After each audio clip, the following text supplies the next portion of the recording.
아들 하나님 말씀 함께 봅니다.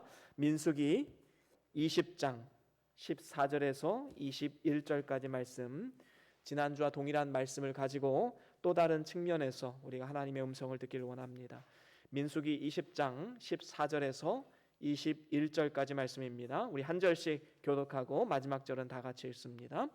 모세가 가데스에서 에돔 왕에게 사자를 보내며 이르되 당신의 형제 이스라엘의 말에 우리가 당한 모든 고난을 당신도 아시거니와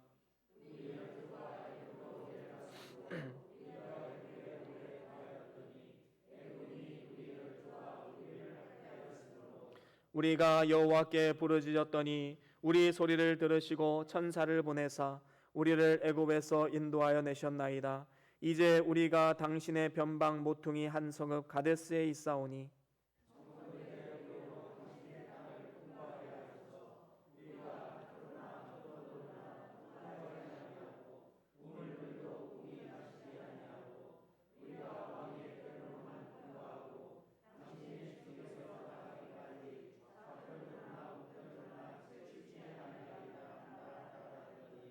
에돔 왕이 대답하되 너는 우리 가운데로 통과하지 못하리라.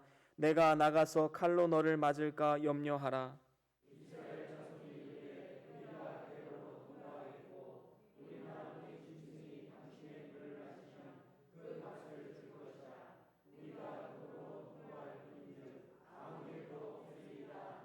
그는 가로되 너는 지나가지 못하리라 하고 에돔 왕이 많은 백성을 거느리고 나와서 강한 손으로 막으니 에돔 왕이 이같이 이스라엘의 그 경내로 통과함을 용납지 아니하므로 이스라엘이 그들에게서 돌이키니라. 아멘. 아멘. 우리 다 같이 말씀 들고 함께 선포하겠습니다. 주의 말씀은 내 발의 등이요 내 길의 빛이 되십니다. 주여 말씀하옵소서. 주의 종이 듣겠나이다. 아멘.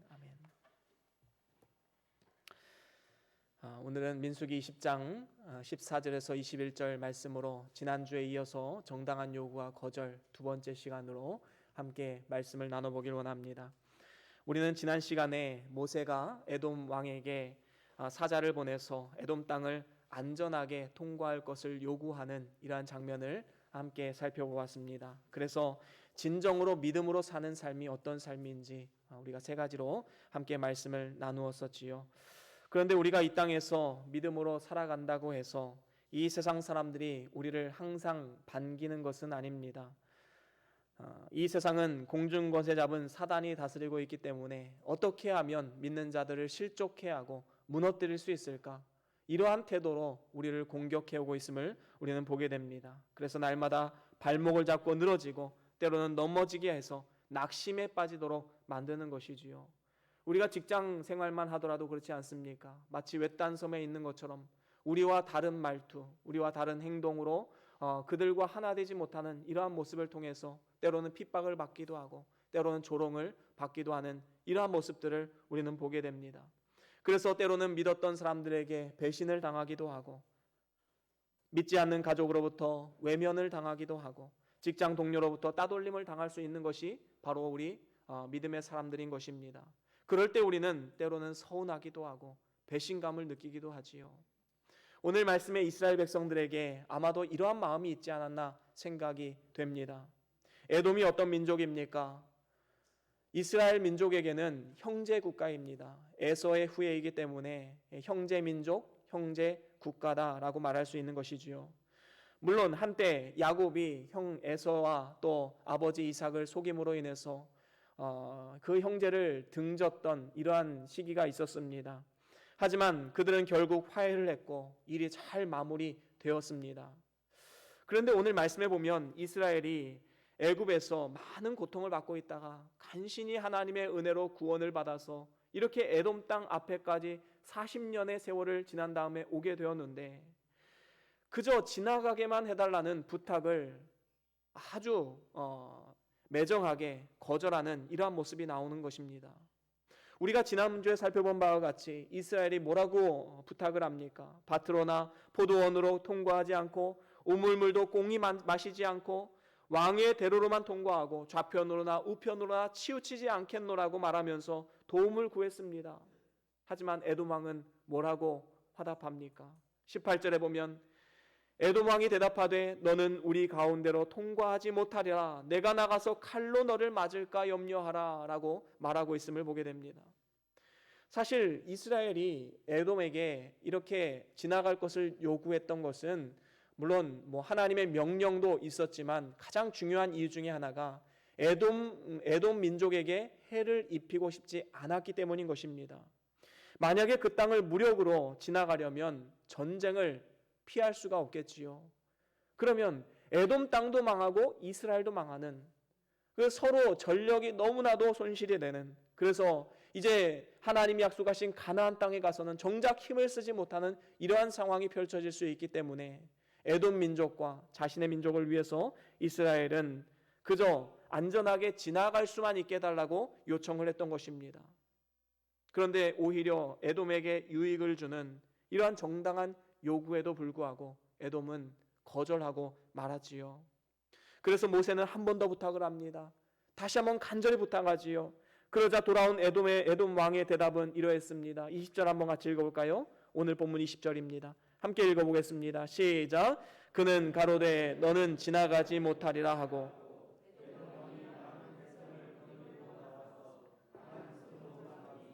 그렇습니다. 다시 한번 거절을 합니다. 그리고 이제는 많은 백성들을 이끌고 나와서 강한 손으로 그들을 막았다라고 말씀하고 있습니다. 여러분, 모세가 에돔 왕에게 요구했던 것은 불의한 요구가 아닙니다. 정당한 요구였습니다. 특별히 그 길은 하나님이 명하신 길이고 또한 하나님의 인도하심이 있었기 때문에 그곳까지 오게 되었던 것입니다. 그래서 에돔은 하나님의 신실하신 역사하심 그리고 하나님의 살아 역사하심을 볼 수 있었다면 마땅히 이스라엘에게 길을 내어주고 지나갈 수 있도록 인도해 주어야만 했습니다. 하지만 그들은 하나님의 일을 생각하지 않고 끝까지 거절하고 있음을 우리는 볼 수 있습니다. 이로 인해서 오늘 본문 21절에 보면 이스라엘이 그들에게서 돌이켰다라고 말씀하고 있습니다. 에돔 땅을 앞에 두고 먼 길로 돌아서 갈 수밖에 없었던 것이지요. 이렇게 에돔은 하나님의 구원 운동에 지장을 주었고 또한 자기들도 큰 유익을 놓치는 이러한 손해를 보게 되었던 것입니다. 그렇습니다. 우리가 세상 가운데 이렇게 믿음으로 살려고 하면 할수록 세상은 때로는 우리의 앞길을 가로막고 또한 가지 못하게 방해할 때가 너무나도 많이 있음을 보게 됩니다. 이것은 비단 세상에서뿐만이 아닙니다. 교회에서도 마찬가지이지요. 나는 믿음으로 살려고 하는데 옆에서는 도움을 주기는커녕 괜히 말로 상처를 줍니다. 야, 너 그렇게 열심히 해서 돈이 나오냐? 뭐가 나오냐? 뭘 그렇게 유난 떨면서 그렇게 열심히 하냐? 이런 말들은 참 다른 성도들을 낙심케 하고 힘이 빠지게 만드는 것이지요.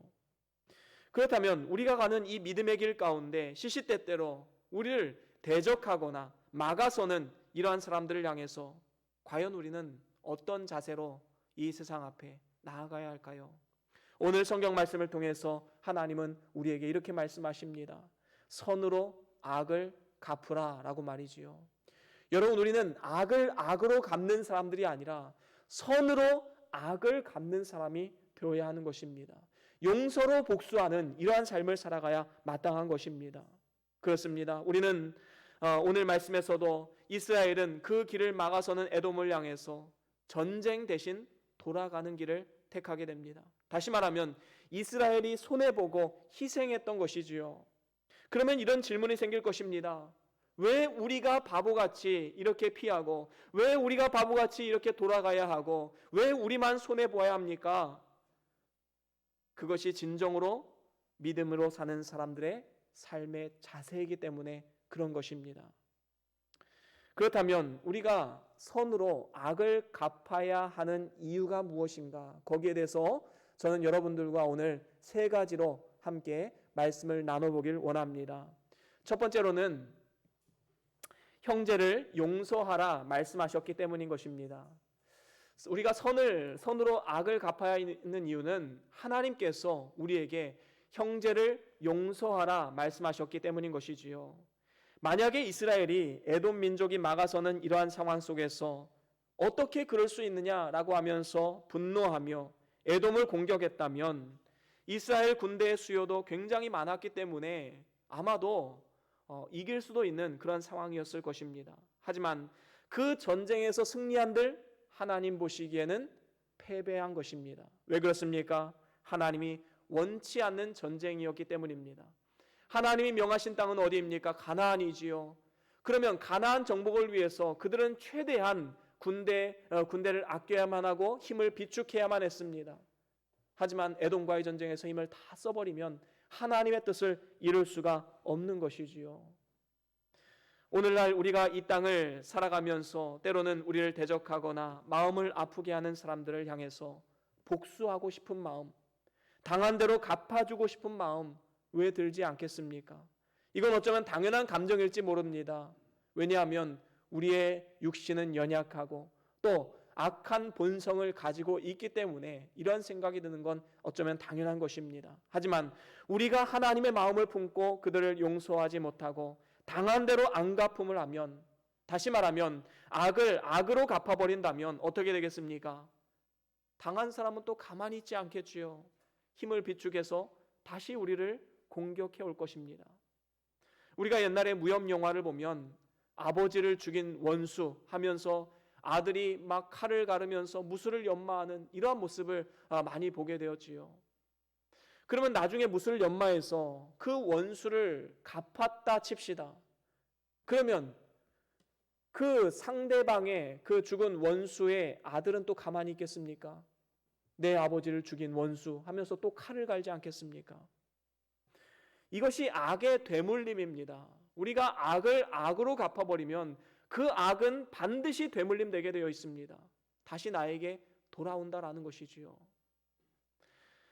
누가복음 6장 37절에 보면 하나님께서 우리에게 아주 두려운 말씀을 주셨습니다. 우리 같이 한번 읽어볼까요? 누가복음 6장 37절 함께 읽어보겠습니다. 시작. 비판치 말라 그리하면 너희가 비판을 받지 않을 것이요.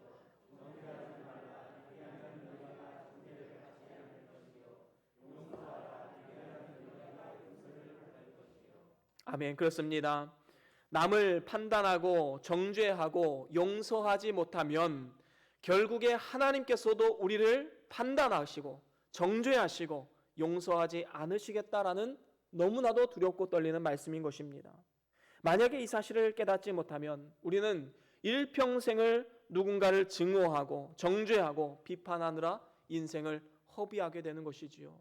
얼마나 안타깝고 가련한 인생입니까? 하나님께서는 우리에게 분명히 말씀하셨습니다. 히브리서 10장 30절 말씀 우리 같이 한번 읽어볼까요? 히브리서 10장 30절입니다. 시작. 원수 갚는 것이 내게 있으니 내가 갚으리라 하시고 또다시 주께서 그의 백성을 심판하리라 말씀하신 것을 우리가 아노니. 아멘. 그렇습니다. 우리가 믿음의 사람을 대적하는 것은 하나님을 대적하는 것과 똑같다라는 사실을 알아야 됩니다. 그래서 믿음의 사람을 대적을 하면 그 원수 갚음은 누가 하는 것입니까? 하나님이 하시는 것입니다. 우리 이러한 배짱이 있어야 돼요. 나를 괴롭히고 힘들게 하면 하나님께서 일하실 것이라는 그 믿음이 있어야 되는 것입니다. 내가 무언가를 일을 취해서 그 사람에게 복수하고 그 사람을 어떻게 하고자 하는 이런 마음을 가져서는 안 된다라는 것입니다. 우리가 해야 할 일은 그저 용서뿐인 것임을 분명히 알아야 되는 것이지요. 용서는 내 힘과 내 능력으로 하는 것이 아닙니다. 어떻게 나를 힘들게 하고 나를 어렵게 하고 나를 핍박하고 나를 공경에 처하게 만드는 그 사람을 용서할 수 있는 마음이 내 마음 가운데 생길 수 있겠습니까? 그것은 애시당초 불가능하다는 사실을 알아야 됩니다. 우리가 하는 용서는 내 힘으로 하는 것이 아니라 하나님의 용서하심 앞에서 상대방을 바라볼 때 진정한 용서를 할 수 있는 것이지요.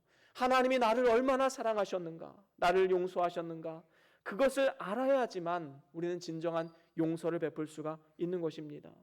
여러분 한번 생각해 보십시오. 만약에 내가 누군가를 용서하기로 마음의 결정을 내렸다. 한번 생각해 보십시오. 그 사람에게 용서를 선포하고 나아갑니다. 그런데 그 사람의 반응이 어떻게 나오는가 하면 아 그래 당연하지. 이런 식으로 반응을 하면 여러분 마음이 어떻겠습니까? 내가 괜히 용서해 줬나? 마음속에 분노가 치밀고 후회하는 마음이 생기지 않겠습니까? 정말로 화나고 분노가 치밀 것입니다. 그래서 괜히 용서했다며 후회하기도 할 것입니다. 하지만 만약에 이러한 마음이 든다면 그것은 진정한 용서가 아닌 것이지요. 한번 용서하기로 마음을 먹었으면 상대방의 반응과는 상관없이 우리는 끝까지 용서해야 마땅한 것입니다. 여러분, 우리 자신의 모습을 한번 보십시오.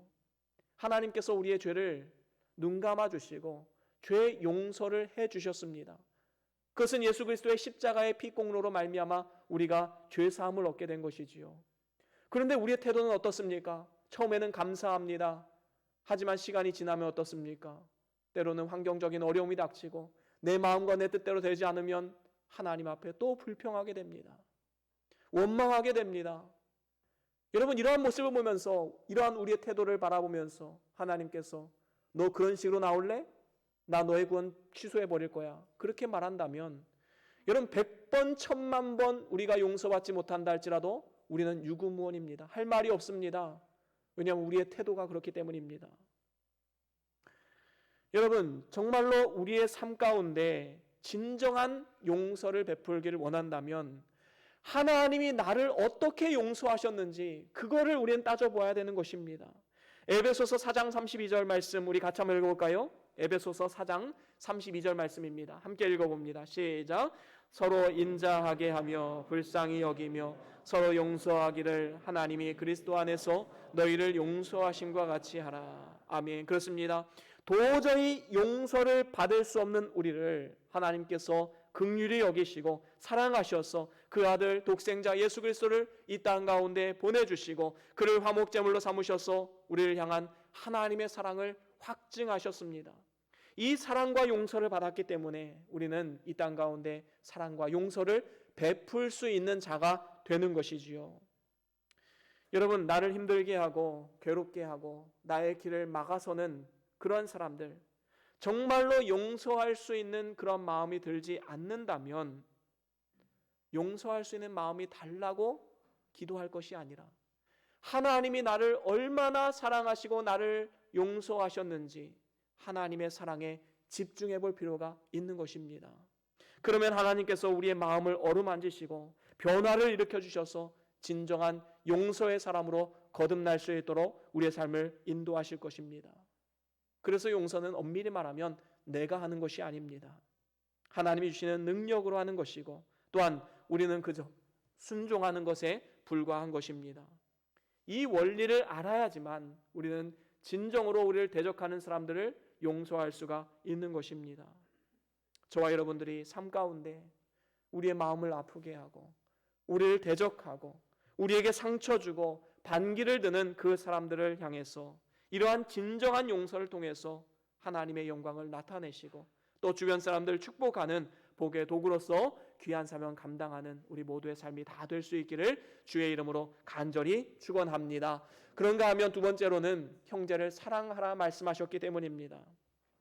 여러분, 진정한 용서의 가장 적극적인 표현이 무엇입니까? 바로 사랑의 단계까지 나아가는 것입니다.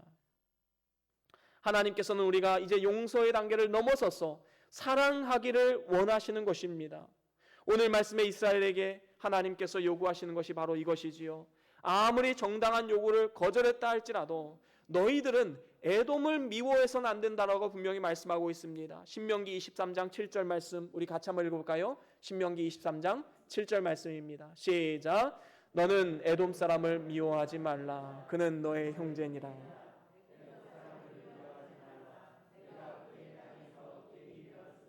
그렇습니다. 아무리 한때 하나님의 구원운동을 대적했다 할지라도 그들을 미워하지 말고 사랑하며 결국에는 구원으로 인도해야 한다는 사실을 우리에게 말씀해주고 있는 것입니다.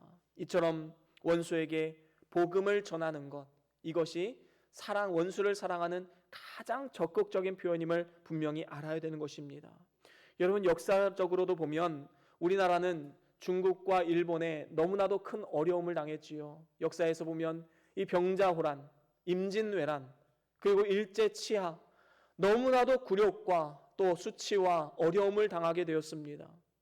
그들만 생각하면 막 치가 떨릴 정도로 그 일을 당해보신 분들은 너무나도 힘든 인생을 살아오게 되었지요. 그런데 지금은 어떻습니까? 이제 우리나라가 그 땅을 향해서 수많은 선교사들을 파송을 하고 그 땅의 복음화를 위해서 우리가 함께 기도하고 있습니다.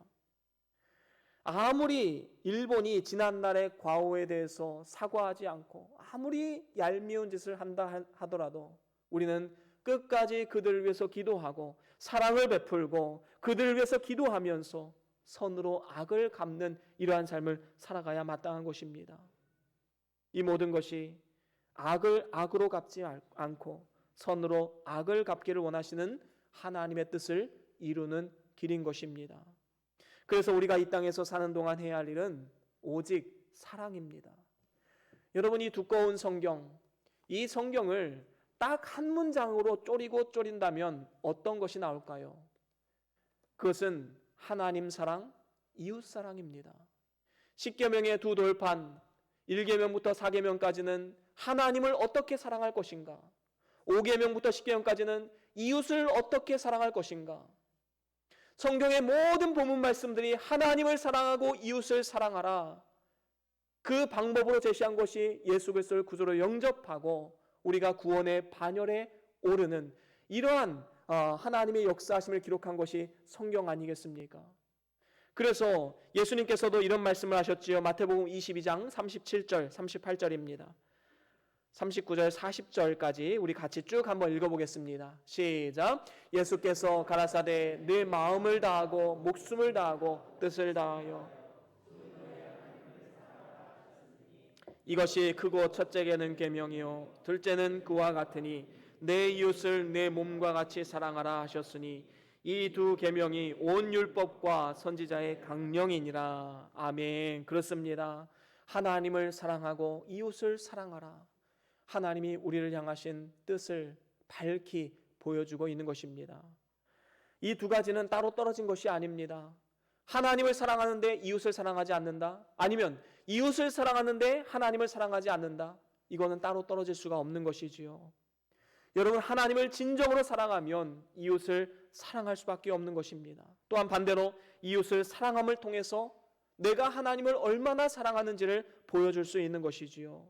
그래서 요한일서 4장에도 오면 이런 말씀이 있습니다. 우리 같이 한번 읽어볼까요? 요한일서 4장 20절 21절 함께 읽습니다. 시작. 누구든지 하나님을 사랑하노라 하고 그 형제를 미워하면 이는 거짓말하는 자니 보는 바 그 형제를 사랑치 아니하는 자가 보지 못하는 바 하나님을 사랑할 수 없느니라. 우리가 이 계명을 주께 받았나니 하나님을 사랑하는 자는 또한 그 형제를 사랑할지니라. 아멘. 그렇습니다. 하나님을 사랑한다 말하며 형제를 미워하는 사람은 거짓말하는 자다라고 분명히 말씀하고 있습니다. 그렇습니다. 우리는 용서를 넘어서서 원수까지도 사랑하는 단계로 나아가야 하고 또한 진정한 사랑을 베풀기 위해서 함께 이 구원의 반열에 올라가도록 복음을 증거해야 마땅한 것입니다. 역사 속에서도 보면 이 손양호 목사님이 계셨지요. 자신의 두 아들을 죽인 그 원수를 사랑해서 그 원수를 양 아들로 맞이합니다. 사람들이 그를 지탄하고 죽이려 할 때 양 아들로 삼아서 그를 살리고 그리고 복음을 증거했지요. 신실한 그리스도인으로 만들었습니다. 이것이 거기서 끝났을까요? 그렇지 않습니다. 그분의 아들이 또 목사님이 되셨습니다. 그분이 안경선 목사님이시지요. 여러분 간증집이나 이런 것들 보면 많이 나오시는 분입니다. 아주 신실하게 주의를 감당하고 있습니다. 만약에 그 손양호 목사님이 그 양아들로 맞이했던 그 원수를 그때 내쳤더라면 그 가문이 어떻게 되겠습니까? 완전히 멸망으로 치닫지 않겠습니까? 그래서 안경선 목사님이 항상 하시는 말씀이 있어요. 나는 손양호 목사님의 사랑의 열매이다 라고 말하고 있습니다. 여러분 그렇습니다. 진정으로 용서를 넘어서는 진정한 사랑의 열매, 바로 저와 여러분들이 맺어야 할 열매인 것입니다. 저와 여러분들이 나를 힘들게 하고 대적하는 사람일지라도 그 사람을 용서할 뿐만 아니라 적극적으로 복음을 전해서 진정한 사랑의 단계까지 이르러서 아름다운 삶의 열매들을 맺어가는 그러한 복된 삶이 다 될 수 있기를 주의 이름으로 간절히 축원합니다. 그런가 하면 마지막으로 세 번째로는 하나님의 약속을 믿기 때문인 것입니다. 우리가 선으로 악을 갚아야 하는 이러한 이유는 하나님의 약속을 믿기 때문인 것이지요. 하나님의 약속을 믿는다면 때로는 더디가고 때로는 돌아간다 할지라도 낙심하지 않습니다. 왜 그렇습니까? 그 길을 하나님께서 인도하신다는 믿음이 있기 때문인 것이지요. 오늘 말씀의 이스라엘 백성들은 에돔 족속이 거절함으로 인해서 먼 길을 돌아갈 수밖에 없었습니다. 하지만 묵묵히 순종하며 앞으로 나아갑니다.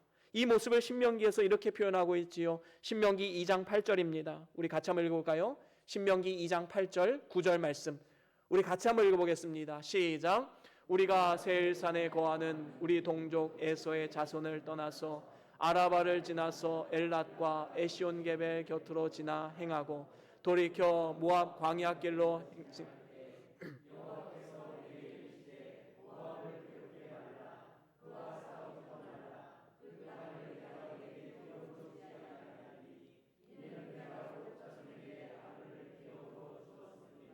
아멘. 그렇습니다. 에돔을 떠나서 이제 아라바를 지나고 엘랏과 에시온게벨 곁으로 지나서 걸어가고 있습니다. 여러분, 이 길이 과연 쉬운 길이었겠습니까? 바로 지나가면 직통할 수 있는 거리를 여러 도시를 거쳐서 삥 둘러서 돌아가는 것입니다. 멀고 먼 길을 돌아가고 있는 것이지요. 뿐만 아닙니다. 간신히 도착한 이 모압 땅에서도 그들과 싸우지 말라고 말합니다. 왜 그렇습니까? 에돔이나 모압 땅은 하나님이 약속하신 땅이 아니다라는 것입니다. 하나님이 약속하신 땅이 어디입니까? 가나안 땅이지요. 모세와 이스라엘 백성들 하나님의 약속을 믿었기 때문에 불평하지 않고 비록 돌아가는 길이었지만 믿음으로 끝까지 걸어갈 수 있었던 것입니다. 여러분, 아브라함을 한번 생각해 보십시오. 하란에서 하나님께서 너는 본토 친척 아비집을 떠나서 내가 내게 지시할 땅으로 가라라고 명했을 때 아브라함은 단번에 순종하게 됩니다. 그리고 떠날 채비를 해서 이제는 가나안 땅을 향해서 믿음으로 한 걸음 한 걸음 나아가게 되는 것이지요. 뒤를 돌아보지 않고 단번에 순종한 원동력이 어디 있겠습니까? 신실하신 하나님, 믿음직스러우신 그 하나님의 약속을 신뢰하고 믿었기 때문인 것입니다. 그래서 히브리서 11장 15절에 보면 이 아브라함과 사라가 어떠한 믿음의 삶을 살았는지 잘 보여주고 있습니다. 우리 같이 한번 읽어볼까요? 히브리서 11장 15절과 16절입니다. 같이 읽어봅니다. 시작. 저희가 나온 바 본향을 생각하였다면 돌아갈 기회가 있었으려니와 저희가 이제는 더 나은 본향을 사모하니 곧 하늘에 있는 것이라. 그러므로 하나님이 저희 하나님이라 일컬음을 받으심을 부끄러워 아니하시고 저희를 위하여 한 성을 예비하셨느니라. 아멘. 그렇습니다. 여러분, 아브라함과 사라가 힘들고 어려운 일을 만날 때마다 왜 다시 고향 땅으로 돌아가고 싶은 마음이 없었겠습니까? 믿음으로 살려고 하면 할수록 세상은 그들을 핍박하고 조롱하고 여러 가지 어려운 환경으로 우리를 유혹하고 있음을 보게 됩니다. 그럴 때마다 아브라함은 언제나 하나님의 약속의 말씀을 붙잡았습니다. 하나님께서 우리에게 분명히 주시고자 하시는 약속이 있다. 그 약속의 땅을 향해서 우리는 끝까지 걸어가야 한다. 그래서 비록 이 땅에서는 외국인이나 나그네와 같이 살더라도 묵묵히 그 사명을 감당할 수 있었던 것이지요. 저도 캐나다에서 유학 생활을 할 때를 되돌아보면 그 땅에서 정말로 외국인과 나그네가 어떤 삶인지 아주 깊이 있게 깨닫는 삶을 살아가게 되었습니다. 제가 그 땅에 도착하는 순간 저는 다시 한국으로 돌아가야 될 것을 알고 있었기 때문에 그곳에서의 삶은 그저 나그네 인생일 수밖에 없었습니다. 언제든지 떠날 수 있도록 물건을 많이 쌓아두지 않고 살았고 또한 꼭 필요한 것만 가지고 아주 간편하게 살았습니다. 때로는 인종차별을 당했습니다. 때로는 억울한 일도 생겼습니다. 그런데 큰 의미를 두지 않았습니다. 왜냐하면 그 나라는 내 나라가 아니기 때문입니다. 그런데 제가 한국에 와서 영적으로 깊이 있게 말씀을 묵상하고 또 우리의 삶을 돌아보다 보니까 이 한국 땅도 사실 우리의 조국이 아님을 바라보게 됩니다. 여러분, 우리 조국 대한민국, 이게 우리나라입니까? 사실은 우리나라가 아닙니다. 우리는 하늘에 속한 자로서 하나님 나라의 시민권자입니다. 그렇기 때문에 우리는 이 땅 가운데 마치 외국인과 같이 살아갈 수밖에 없어요. 여러분, 아까 서두에 제가 말씀드렸듯이 직장 생활만 해보더라도 압니다. 여러분, 그 사람들이 하는 말, 그 사람들이 하는 행동, 우리는 이해할 수가 없지요. 하나 되지 못하는, 마치 물과 기름과도 같은 이러한 이질적인 모습을 보게 됩니다. 여러분, 직장 생활하는 게 얼마나 힘듭니까? 아마 사회초년생들 직장 생활 처음 시작하면 그 내가 생각했던 그 직장 생활과는 너무나도 다른 모습에 실망도 크고 너무나도 힘들 것입니다. 하지만 이러한 상황 가운데 우리의 가치관이 어디에 있어야 됩니까? 우리가 만약에 이 땅이 조국이라면 여기에 속해서 이 땅의 가치관을 두고 세상 사람들과 동화되어서 똑같이 살아가야 마땅하지요. 하지만 우리는 이 땅을 살아가지만 우리의 가치관과 우리의 생각과 우리의 모든 소망은 하나님 나라에 있음을 분명히 알아야 되는 것입니다. 때로는 이 땅에서 차별을 받고 때로는 억울한 일을 당해도 우리는 그것을 당연한 것으로 여겨야 됩니다. 왜냐하면 우리는 이 땅을 나그네와 외국인으로 살아가기 때문인 것입니다. 우리가 진정으로 하나님 나라의 시민된 정체성을 가지고 산다라는 것은 바로 이러한 삶입니다.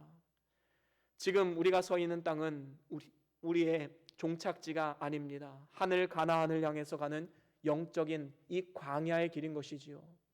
여러분, 광야에는 뭐가 있습니까? 아무것도 없습니다. 척박합니다. 쓸쓸합니다. 그리 매력적인 길이 아닙니다. 우리가 그 길을 기쁨으로 통과하고 있는 것은 단 한 가지 이유입니다. 그 길 끝에 하나님이 예비하신 천성, 하나님 나라가 있기 때문인 것입니다.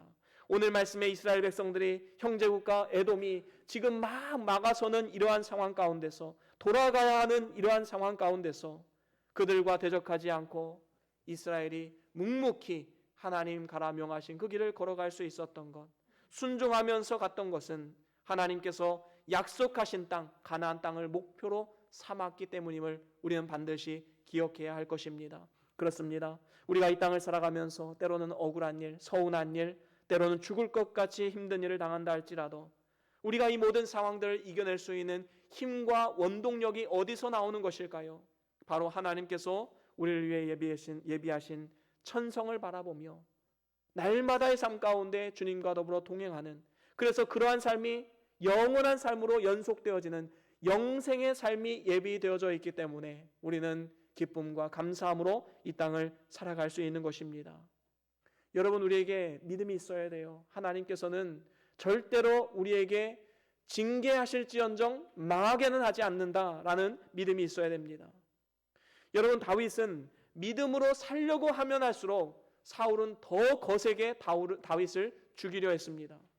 얼마나 억울한 상황입니까?